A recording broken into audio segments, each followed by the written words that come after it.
शहर की पुरानी यातायात समस्या अब जल्द ही खत्म होने की उम्मीद है। श्रमिक चौक के पास स्थित गया पुल अंडरपास पर वर्षों से लगने वाले भारी जाम से निजात दिलाने के लिए जिला प्रशासन और रेलवे मिलकर बड़ा कदम उठा रहे हैं। इसी कड़ी में गुरुवार को धनबाद उपायुक्त आदित्य रंजन, एसएसपी प्रभात कुमार, रेलवे व जिला प्रशासन के वरिष्ठ अधिकारियों ने मौके पर पहुंचकर नए समानांतर अंडरपास का निर्माण की समीक्षा की। उपायुक्त आदित्य रंजन ने बताया कि मौजूदा गया पुल अंडरपास इस क्षेत्र की लाइफलाइन है, जहां से पानी की पाइपलाइन, गैस लाइन, नाला और अन्य आवश्यक सेवाएं गुजरती हैं। एकमात्र अंडरपास होने की वजह से रोज वाहनों की लंबी कतारें लग जाती हैं, जिसका असर बैंक मोड़, श्रमिक चौक और स्टेशन तक पड़ता था। उन्होंने कहा कि अब गया पुल के बगल में एक नया अंडरपास बनाया गया है, जिससे पूरा होते ही सड़क 4 लेन हो जाएगी और जाम की समस्या स्थायी रूप से खत्म हो जाएगी। इस अंडरपास को दिसंबर 2026 तक तैयार करने का लक्ष्य रखा। पीडब्ल्यूडी के कार्यपालक अभियंता मिथिलेश प्रसाद ने बताया कि इस परियोजना पर लगभग 29 करोड़ रुपए खर्च किए जाएंगे। सड़क चौड़ीकरण और नया अंडरपास धनबाद की यातायात व्यवस्था में सुधार लाएगा। ट्रैफिक डीएसपी अरविंद कुमार सिंह ने कहा कि निर्माण कार्य के दौरान ट्रैफिक बाधित ना हो, इसके लिए अतिरिक्त यातायात पुलिस बल लगाया गया। स्थानीय समाजसेवी दिलीप सिंह ने कहा कि इस जाम के कारण कई बार एम्बुलेंस भी फंस जाती थी, जिससे मरीजों को समय पर अस्पताल पहुंचाने में दिक्कत होती थी। उन्होंने इस परियोजना का प्रशासन का ऐतिहासिक कदम बताया और धन्यवाद भी दिया है। मंजी कुमार, स्टेट हेड, झारखंड। और किस तरह से पूरा होना ये काम? देखिए, ये काफ़ी डिपार्टमेंट्स मिल के ये काम कर रहे हैं। गया पुल लाइफलाइन है धनबाद का, और सबसे इंटरेस्टिंग बात है कि इस लाइफलाइन पे बहुत तरह से धनबाद की जनता आश्रित है। पाइपलाइंस हैं जिसमें पानी पर आश्रित है, नाला है जिसमें निकासी जो सीवेज का है उस पर आश्रित है, बिजली के रेलवेज के अपने डेडिकेटेड लाइन्स हैं, बिजली विभाग के अपने डेडिकेटेड लाइन्स हैं, रेलवे का आवागमन होता है, साथ ही साथ हमारा अंडरपास भी है। तो बहुत सारे डिपार्टमेंट मिलके ये मेजर काम कर रहे हैं। ऑल्दो डिज़ाइन डीपीआर में सबको कंसीडर करके किया गया है, फिर भी आज हम लोग सभी डिपार्टमेंट्स को यहाँ स्थल पे इसलिए बुलाए कि कोई एक आध डिपार्टमेंट के काम की वजह से बाकी काम लंबित नहीं हो, क्योंकि ये सभी काम एक दूसरे से पर निर्भर करते हैं। और हम लोग अभी बोले हैं कि एक पर्ट चार्ट बनाकर जिससे कि डिपेंडेंसी सबकी क्लियर हो जाए और जो काम पैरेलल हो सकता है जिस विभाग का, वो पैरेलल वाला काम थोड़ा तेजी में हो। ऐसा नहीं हो कि एक विभाग काम करके निकले, फिर दूसरा आए, फिर तीसरा आए, उससे समय ज़्यादा लगेगा। ऐसे इसका डेडलाइन दिसंबर 2026 है, पर हम लोग कोशिश कर रहे हैं कि जितनी जल्द से जल्द हो सके ये शुरू हो जाए। कुछ अतिक्रमण है, कुछ टूटने का है, वो सब भी हम लोग प्रयास करेंगे समय हो।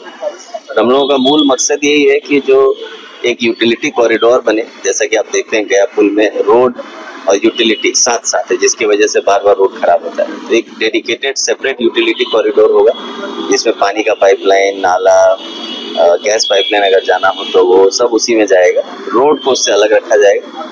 और रोड के साथ साथ हम लोग आज ये भी देख रहे थे कि क्या उसमें आम जनों के पैदल चलने की व्यवस्था है कि नहीं। अगर नहीं है तो वो भी हम लोग कंसिडर करेंगे कि पतला फुटपाथ भी रहे ताकि लोग आवागमन उससे कर सकें। मूल मकसद यही है कि ससमय ये पुल कंप्लीट हो और हर तरह का जो सुविधा है यहाँ के लोगों को मिले, कि जाम की जो समस्या दशकों से है, सालों से नहीं, वो हमेशा के लिए खत्म हो। कितना और ये डीएमएफटी से बोलता था, पर राज्य सरकार के कैबिनेट से हुआ है। इसके लिए हमारे राज्य के माननीय मुख्यमंत्री जी, राज्य सरकार का इसमें बहुत योगदान है, स्थानीय जनप्रतिनिधि का भी सहयोग है।